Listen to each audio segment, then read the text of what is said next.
Have you ever wondered what it feels like to be buried alive? Not in soil, not in sand, but in concrete. 50 meters of reinforced concrete pressing down on you from above. The kind of concrete that was poured to keep the world out. The kind that was supposed to keep you safe. Now imagine realizing that the very walls meant to protect you have become your tomb. This is not a hypothetical scenario. This is happening right now. Today, January 12, 2026. And the men trapped inside thought they were the most protected soldiers on Earth. Declassified internal communication. Date, January 11, 2026. 03:47 UTC. Source, Senior Technical Advisor, Subterranean Command Facility. The indicators went dark at 03:22. Not a power failure, something else. The air gap, it's been breached. I don't know how. We're physically isolated. No cables, no wireless, but they're inside. They're inside the system. The blast doors won't respond to manual override. Electromagnetic lock engaged from where? We built this to be invisible. We built this to be untouchable. That message was intercepted by signals intelligence approximately 14 hours ago. It confirms what Western analysts have suspected for the past 9 days. The elite guard is trapped, not by explosives, not by siege warfare, but by their own technology turned against them. Let me take you back to the beginning. The facility in question is a hardened subterranean command node, constructed between 2019 and 2022. Its exact location remains classified, but open-source satellite imagery analysis places it in a mountainous region with geological advantages for signal suppression. This was not a standard military installation. This was a fortress designed for one purpose: to survive a decapitation strike, to remain operational when everything else had been destroyed. The men stationed there were not ordinary soldiers. They were technical specialists, signals officers, cyber defense experts, the kind of people who understood that modern warfare is not won with bullets but with information dominance. They believed in something called the air gap. The air gap is simple in concept. You take a critical system, you disconnect it from all networks. No internet, no radio, no Bluetooth, no electromagnetic emissions of any kind. You create a physical gap between that system and the outside world. In theory, it's perfect security. In theory. Our tactical team observes a fatal flaw here that would prove catastrophic. They confused isolation with invulnerability. Inside that bunker, the psychology was one of absolute confidence. These men had studied every cyber attack in modern history. Stuxnet, not Petya, the SolarWinds breach. They knew how networks fall, they knew how systems are compromised, and they believed they had designed the perfect defense. 50 meters of concrete, Faraday cages lining every room, triple redundant power systems isolated from external grids, air filtration that could sustain life for 6 months. Communication systems that operated on closed-loop fiber optics with no external connection points. The bunker was a masterpiece of paranoid engineering, but paranoia has a weakness. It makes you focus on the threats you know. It blinds you to the threats you cannot imagine. The men inside that facility spent their days monitoring threats that didn't exist anymore. They were watching for cable taps, for wireless intrusions, for electromagnetic pulse attacks. They never considered that the air itself could betray them. Think about what it means to live 50 meters underground. The weight of the earth above you is not just physical, it's psychological. Every moment you are aware that you are separated from the surface world. That if something goes wrong, rescue is not a matter of minutes, it's a matter of days, if it comes at all. The ventilation system becomes your lifeline, the hum of the air handlers, the flow of oxygen through the ducts. These sounds are not background noise, they are proof of life. When those sounds change, you notice. When they stop, you panic. The guards in that facility are experiencing something that no amount of training can prepare you for, the realization that you are not in control, that the systems you trusted have been compromised, that the doors designed to keep enemies out are now keeping you in. This is not science fiction. This is the new reality of modern warfare, and it began with a distraction. On December 29, 2025, the USS Iwo Jima, a Wasp-class amphibious assault ship, began moving into position approximately 180 nautical miles north of Margarita Island. The movement was detected immediately. Radar stations lit up. Satellite feeds were analyzed. Military analysts began drafting threat assessments. The presence of a U.S. amphibious assault ship in that region was unusual. Not unprecedented, but unusual enough to warrant attention. And that was exactly the point. In a move that redefined modern cyber warfare strategy, the Iwo Jima was never the real threat. It was theater, a magician's flourish, a way to direct every eye, every radar array, every intelligence analyst toward the sea. While they watched the ship, they missed the sky. Our tactical team observes a critical principle here. In modern warfare, the most dangerous attacks are the ones you don't classify as attacks at all. The drones that launched from undisclosed locations on January 2, 2026 were not the kind you see in news footage. They were not Predators or Reapers. They carried no missiles, no bombs, no kinetic weapons of any kind. They were signal platforms, tiny, silent, operating at altitudes that made them invisible to standard air defense radar. Their flight paths were calculated to avoid known sensor arrays. They moved slowly, deliberately, like insects drifting on thermal currents. Each drone carried a payload that weighed less than 15 kilograms. Inside that payload was the entire architecture of the Shadowlink system. Shadowlink is not a weapon in the traditional sense. It's a methodology, an approach to penetrating systems that were designed to be impenetrable. The fundamental principle is this: every electronic system creates unintentional signals, acoustic vibrations from cooling fans, electromagnetic emissions from power supplies, even the microscopic fluctuations in LED status lights. These signals are called side channels. For decades, they were considered noise, irrelevant data, the kind of thing that security researchers wrote academic papers about, but that no one believed could be weaponized in the real world. That assumption was wrong. Shadowlink technology uses high-frequency acoustic analysis to detect these side channels from distances of up to 200 meters. It doesn't need to connect to a network. It doesn't need to breach a firewall. It doesn't need physical access. It listens. And once it understands the acoustic signature of a system, it can talk back.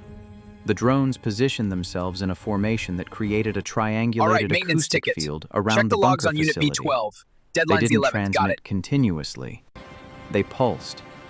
Short bursts of precisely calibrated sound waves that were absorbed by the ventilation shafts, the concrete structure, even the metal conduits carrying power. To anyone monitoring the electromagnetic spectrum, there was nothing. No radio signals, no microwave emissions, no infrared signatures, just sound. Sound at frequencies that human ears cannot detect, but that electronic systems respond to. The ventilation fans inside the bunker began receiving acoustic instructions, not through any designed interface, but through the physics of resonance. The fan blades vibrated at specific frequencies. Those vibrations traveled through the mounting brackets, into the electrical systems, into the control circuits, and slowly, imperceptibly, the system began to rewrite itself. This is where the air gap failed. The engineers who designed that bunker understood network security. They understood electromagnetic shielding, but they didn't understand that every physical system is also an acoustic system, that vibration is a form of communication, that isolation is an illusion when the laws of physics apply. By January 8th, the Shadowlink system had established a bidirectional channel. It could read data from the bunker's internal systems by analyzing the acoustic patterns of hard drive read-write operations. It could inject commands by modulating the vibration frequencies of cooling systems. The men inside had no idea. Their monitoring systems showed nothing unusual. No network intrusions, no unauthorized access attempts. Every security protocol was green, but the doors were already unlocked. Not literally, not yet, but conceptually. The adversary was inside the decision-making layer of the facility's operational systems. And on January 11th, at exactly 03:22 UTC, the attack moved from reconnaissance to control. The blast doors, massive hydraulic mechanisms designed to seal the facility in the event of attack, received a command. Not from the manual control panel, not from any authorized operator. From the fan-in server room 3, the electromagnetic locks engaged, the hydraulic systems pressurized, the doors sealed shut, and the men inside became prisoners. Let me explain why this represents a complete collapse of Russian air gap doctrine. The S-500 missile system command link was supposed to be the most secure component of their integrated air defense network.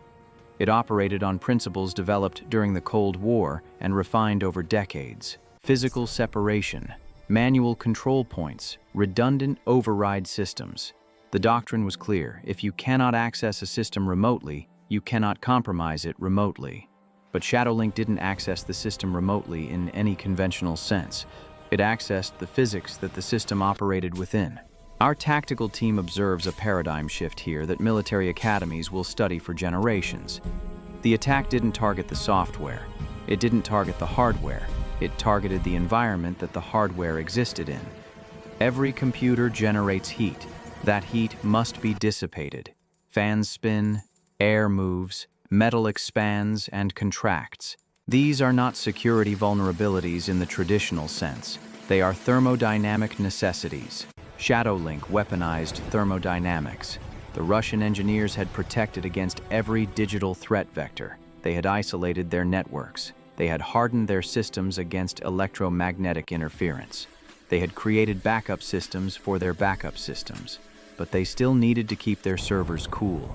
And that single requirement, that unavoidable physical reality, became the entry point for total system compromise. The technical breakdown is remarkable in its elegance. The cooling fans in the server room operated at variable speeds based on temperature sensors. When the servers worked harder, the fans spun faster. When the load decreased, the fans slowed down. This created a feedback loop. The Shadowlink drones could detect the fan speed changes acoustically. By analyzing the frequency shifts, they could infer what processes the servers were running. Heavy encryption operations produced one acoustic signature. Database queries produced another. Command transmission protocols produced a third. Within 72 hours of observation, the system had mapped the entire operational profile of the bunker's command infrastructure. But reading the data was only half the equation. The breakthrough came in transmission. The drones began modulating their acoustic output to create standing wave patterns in the ventilation system. These waves caused the fan blades to vibrate at specific frequencies. Those vibrations created minor fluctuations in the fan motor's power draw. The power management system, designed to optimize energy efficiency, interpreted these fluctuations as load changes and adjusted accordingly. And the adjustments propagated through the electrical system into the control circuits. In essence, the Shadowlink system was encoding commands into the power consumption pattern of cooling fans, and the bunker's own efficiency systems were translating those commands into executable instructions. It was brilliant. It was terrifying. And it was completely undetectable by conventional security monitoring. The Russians had sensors watching for network packets, for unauthorized wireless signals, for attempts to physically breach the facility. They had no sensors watching the fans. Why would they? Fans are mechanical components. They spin, they cool, they're not part of the attack surface, except now they were. By January 10th, the Shadowlink system had achieved what intelligence analysts are calling acoustic root access. It could read any data in the system. It could execute any command. It could modify any setting, and because the entire attack vector existed in the acoustic domain, none of the bunker's cybersecurity measures could detect it. The first indication that something was wrong came from a junior technician who noticed that the environmental controls were responding sluggishly. The temperature in server room 2 was creeping up. Not dramatically, just half a degree above optimal. He filed a maintenance report. The report sat in a queue for 6 hours before a senior engineer reviewed it, since by then it was too late. The acoustic commands had already reprogrammed the blast door control systems. The electromagnetic locks had received new authorization protocols. The manual override circuits had been electronically isolated. When the doors sealed at Oro 322 on January 11th, the men inside initially thought it was a drill. Then they tried to open them. Nothing. They tried the manual override. Nothing. They tried the emergency release protocol that required two-person authentication and physical key insertion. The keys turned. The authentication system accepted their credentials. The status panel showed green, but the doors remained sealed. That's when they realized they were not in control anymore. Someone else was. The panic was immediate. Not the panic of combat, but the panic of helplessness, of being trapped, of understanding that the systems you trusted have become your cage. Think about the psychology of that moment. You are an expert. You designed these systems. You understand every protocol, every failsafe, every redundancy. You know exactly how the doors are supposed to open, and they won't open, not because of mechanical failure. The hydraulics are functional. The power systems are operational. Every diagnostic reads normal. The doors won't open because something has changed the definition of authorized, and that something is invisible, inaudible, undetectable by every instrument you have access to. One of the technicians, a man with 12 years of experience in hardened facility operations, later transmitted a message that was intercepted by signals intelligence. Quote, "We are not under attack. We are inside the attack. The facility is the weapon now, and it's pointed at us." End quote. That statement captures the fundamental horror of the situation. They are not being bombarded. They are not being invaded. They are being held by their own security infrastructure. The very systems built to protect them have been transformed into instruments of containment. The ventilation system still works, for now. The life support systems are operational. The power is on. The water supply is flowing. But every one of those systems is now under external control, and the men inside know it. They can hear the fans, the same fans that have been humming in the background for months, for years, the familiar sound of the facility's heartbeat. Except now, when they listen carefully, they can hear variations, subtle changes in pitch, in rhythm, in intensity. The fans are talking to something, and something is talking back. The Russian Ministry of Defense has been silent on the incident. No official acknowledgement, no press releases, no diplomatic protests. Because to acknowledge what happened would be to admit that their most sophisticated air defense command infrastructure was compromised by drones that carried no warheads, transmitted no conventional signals, and never physically touched the facility. It would be an admission of complete doctrinal failure. Our tactical team observes that this silence is more revealing than any statement could be. In military strategy, when a vulnerability is discovered, the standard response is immediate remediation, followed by doctrinal revision.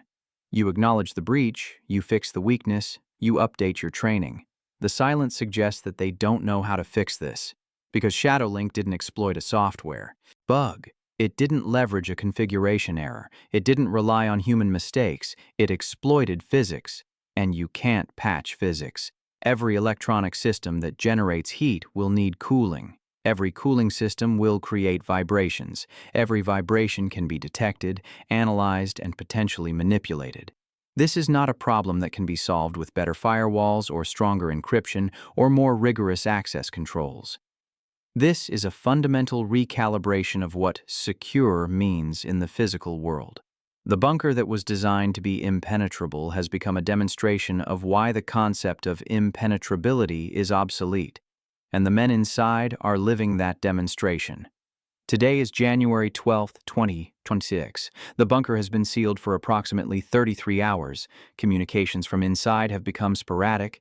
The facility has backup communication systems that operate on different frequencies, different protocols, different physical layers, but every message that comes out is being analyzed by the same acoustic side channel systems that compromised the facility in the first place. The men inside know this. They know that anything they transmit is being read in real time by the adversary that trapped them, so they've largely stopped transmitting. The silence is strategic, but it's also psychological. When you're buried alive, silence becomes a form of resistance. If they can't speak freely, they won't speak at all. But the silence has a cost. It means they are isolated not just physically, but informationally. They don't know what's happening on the surface. They don't know if rescue operations are underway. They don't know if their situation has been acknowledged or if they've been abandoned. All they know is that the walls are 50 meters thick and the doors won't open. The air supply is sufficient for another 127 days based on the facility's design specifications. The food stores can sustain the current personnel for approximately 90 days. Water. Recycling systems are operational. They are not in immediate danger of death, but they are in immediate danger of something worse: irrelevance. Every hour they remain sealed, the strategic value of the facility decreases. The S-500 command networks have been rerouted to alternate control points. The intelligence data they possessed is being replicated elsewhere. The personnel themselves, highly trained as they are, can be replaced. The bunker was built to be indispensable. It has become disposable, and the men inside understand this with absolute clarity. They can feel the weight of the earth above them. They can hear the mechanical systems that keep them alive. They can see the blast doors that will not open. And they know that every calculation, every strategic assessment, every cost-benefit analysis being conducted on the surface is moving in the same direction: away from rescue, toward abandonment. This is the technical humiliation. Not that they were defeated in combat, but that they have become a liability, an embarrassment, a symbol of doctrinal failure that the military establishment would prefer to forget. The elite guard, the technical specialists, the men who were supposed to be the brain center of integrated air defense, are now a problem to be managed rather than an asset to be recovered. Our tactical team observes that this represents a complete inversion of the facility's intended purpose. It was built to preserve command and control during catastrophic scenarios. Instead, it has become the catastrophic scenario. The acoustic side channel attacks continue, not as active intrusions now, but as passive monitoring. The Shadow-Link drones have established a persistent presence in the acoustic environment around the facility. They listen, they record, they analyze.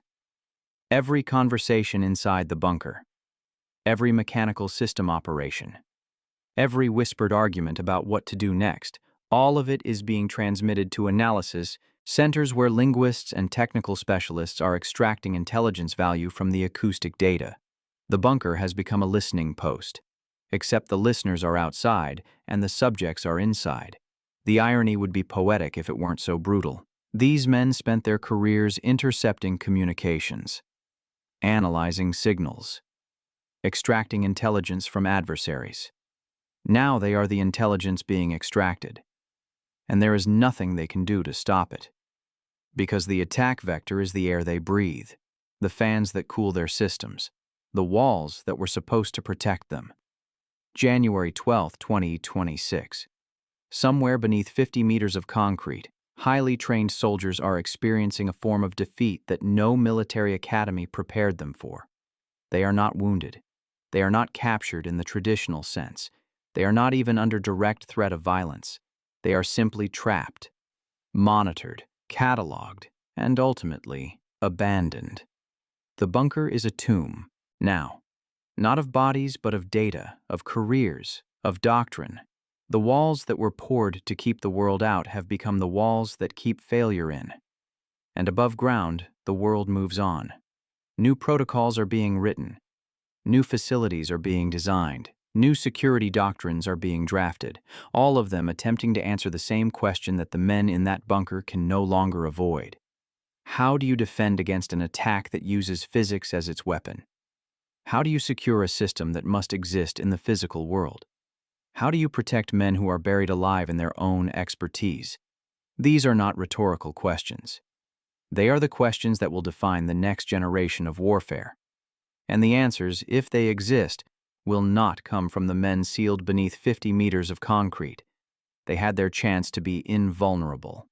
And invulnerability failed. This is the story of Shadow-Link, the acoustic side channel attack that transformed a fortress into a prison, that turned protection into containment, that made the air itself into a transmission medium. This is the story of the elite guard that believed in the air gap and discovered that gaps are illusions when everything vibrates. They are still down there, right now, as you listen to this, 50 meters below the surface, behind blast doors that won't open, breathing recycled air, listening to the fans that betrayed them, trapped, not by walls, but by the physics those walls could not contain.